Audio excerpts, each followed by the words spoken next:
I really think that there's so much misinformation.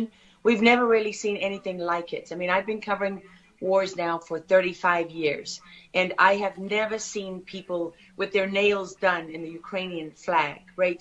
I mean, we're being corralled into this box where we either have to hate Vladimir Putin and believe everything evil that's said about him and love Ukraine, and there's no in between. And that reminds me a lot of, you're either, a white supremacist, or you go with the Democrat narrative on everything under the sun. So Vladimir Putin knew exactly what he was doing when he went into Ukraine. The Russian military isn't perfect. They, for example, I've spoken to multiple defense specialists and intelligence specialists from a Defense Intelligence Agency who've studied the Russian military for years.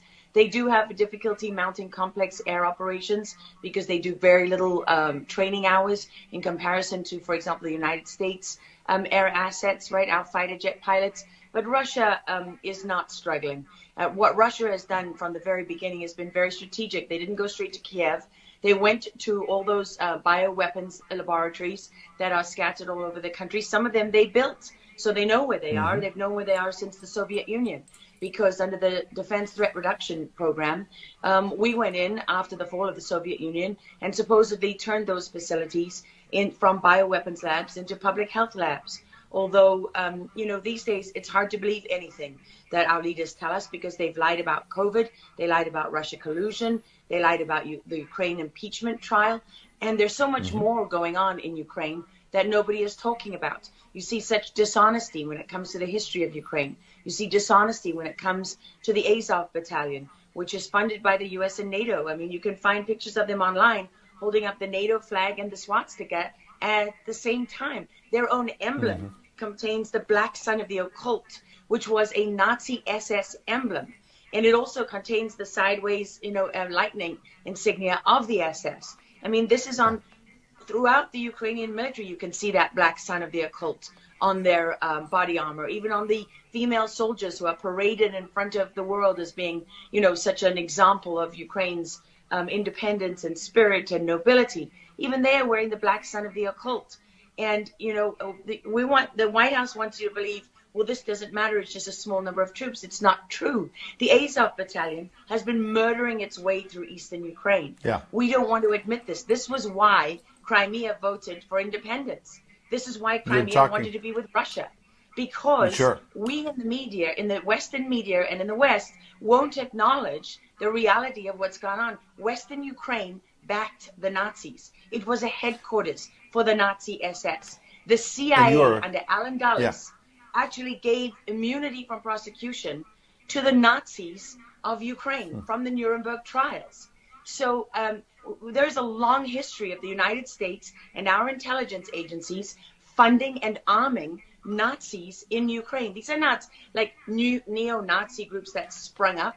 These are the actual Nazis from the Second World War, who, if you go back to the Nuremberg trials, said that they were planning for a 1,000-year Reich. And so you have to really wonder, as you look at this, when you know that the CIA sponsored the color revolution in Ukraine in 2013 and 14, that they selected Ukraine's leaders, go to Victoria Nuland's leaked phone conversation where she and the U.S. ambassador are deciding who can lead Ukraine.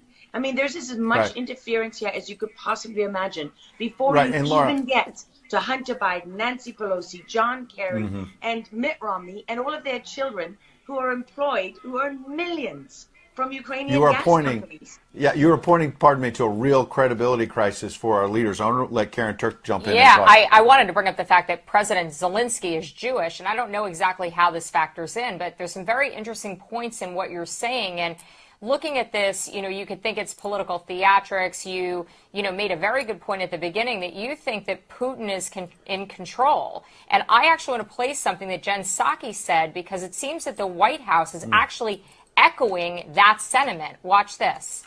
Well, the end game is really a question for President Putin. We have completely crushed his economy. We have provided military assistance, humanitarian assistance to the Ukrainians, enabling them to fight back for far longer than the Russian leadership anticipated. And again, he has to determine what the path forward looks like for him. Thanks, everyone. He's determining what this looks like, and I think that's a lot of what you said, Laura. I'd love to get your thoughts on that, what you just watched. What troubles me about the moment that we're in is that we have such a selective and a narrow reading of history.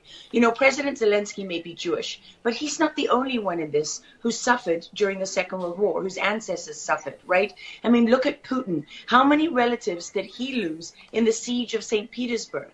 People don't know their history. They don't know what made Vladimir Putin. And I'm not I'm not defending him. I don't need to defend Vladimir Putin. My job as a journalist is to try to understand what is the truth here. I don't like being lied to.